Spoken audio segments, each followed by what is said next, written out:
लूका 3 अध्याय। यीशु और Nicodemus.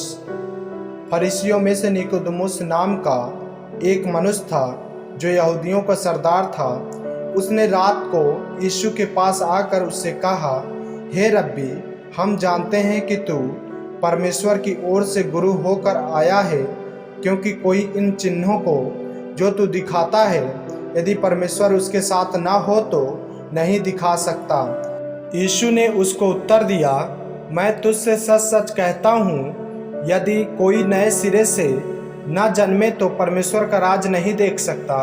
Nicodemus ने उससे कहा, मनुष्य जब बूढ़ा हो गया तो कैसे जन्म ले सकता है? क्या वह अपनी माता के गर्भ में दूसरी बार प्रवेश करके जन्म ले सकता है? यीशु ने उत्तर दिया, मैं तुमसे सच सच कहता हूँ, जब तक कोई मनुष्य जल और आत्मा से न जन्मे तो वह परमेश्वर के राज में प्रवेश नहीं कर सकता। क्योंकि जो शरीर से जन्मा है वह शरीर है, और जो आत्मा से जन्मा है वह आत्मा है। अचंभा न कर कि मैंने तुझसे कहा, तुझे नए सिरे से जन्म लेना अवश्य है। हवा जिधर चाहती है उधर चलती है, और तू उसका शब्द सुनता है, परंतु नहीं जानता कि वह कहाँ से आती और किधर को जाती है। जो कोई आत्मा से जन्मा है वह ऐसा ही है। निकोदेमुस ने उसको उत्तर दिया, ये बातें कैसे हो सकती है? यह सुनकर यीशु ने उससे कहा, तू इस्राएलियों का गुरु होकर भी क्या इन बातों को नहीं समझता? मैं तुझसे सच सच कहता हूँ कि हम जो जानते हैं वह कहते हैं, और जिसे हमने देखा है उसकी गवाही देते हैं, और तुम हमारी गवाही ग्रहण नहीं करते।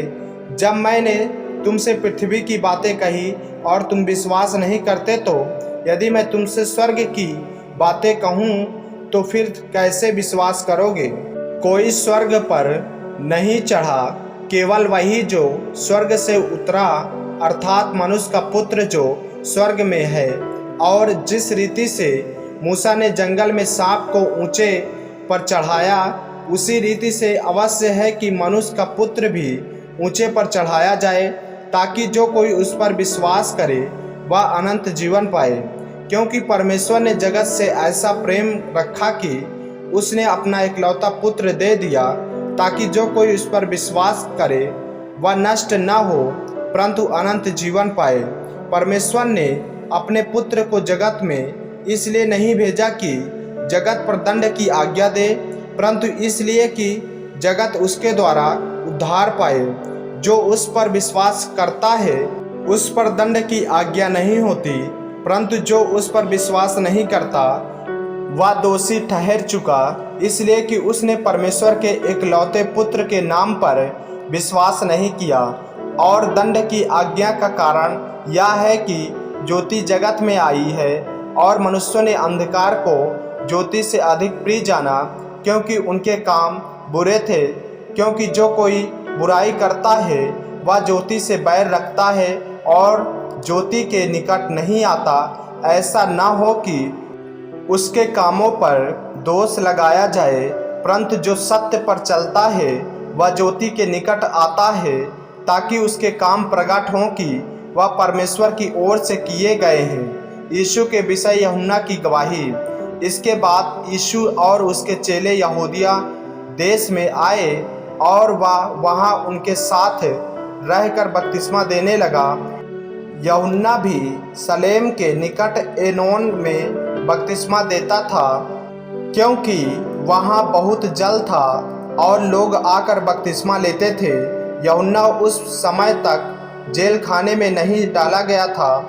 वह यूहन्ना के चेलों का किसी यहूदी के साथ युद्ध के विषय में वाद विवाद हुआ, और उन्होंने यूहन्ना के पास आकर उससे कहा, हे रब्बी, जो व्यक्ति यरदन के पार तेरे साथ था और जिसकी तूने गवाही दी है, देख वह बपतिस्मा देता है और सब उसके पास आते हैं। यूहन्ना ने उत्तर दिया, जब तक मनुष्य को स्वर्ग से न दिया जाए तब तक वह कुछ नहीं पा सकता। तुम तो आप ही मेरे गवाह हो कि मैंने कहा, मैं मसीह नहीं परंतु उसके आगे भेजा गया हूँ। जिसकी दुल्हन है वही दूल्हा है। परंतु दूल्हे का मित्र जो खड़ा हुआ उसकी सुनता है, दूल्हे के शब्द से बहुत हर्षित होता है। अब मेरा यह हर्ष पूरा हुआ है, अवश्य है कि वह बढ़े और मैं घटूं। जो ऊपर से आता है वह सर्वोत्तम है, जो पृथ्वी से आता है वह पृथ्वी का है, और जो पृथ्वी की ही बातें करता है। जो स्वर्ग से आता है वह सबके ऊपर है। जो कुछ उसने देखा और सुना है उसी की गवाही देता है, और कोई उसकी गवाही ग्रहण नहीं करता।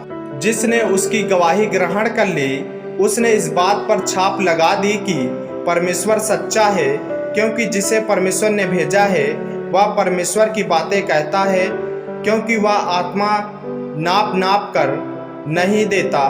पिता पुत्र से प्रेम रखता है, और उसने सब वस्तुएं उसके हाथ में दे दी है। जो पुत्र पर विश्वास करता है अनंत जीवन उसका है, परंतु जो पुत्र की नहीं मानता वह जीवन को नहीं देखेगा, परंतु परमेश्वर का क्रोध उस पर रहता है। आमीन। मेरे प्रियो, यदि आप इस चैनल पर नए हैं, यदि आपने अभी तक हमारे चैनल को सब्सक्राइब नहीं किया है तो हमारे चैनल को सब्सक्राइब करें, बेल आइकन के बटन को दबाएं और वीडियो को लाइक करें, शेयर करें, ताकि परमेश्वर का वचन रोजाना आप तक पहुंच सके। जय मसीह की। प्रभु आपको आशीष दे।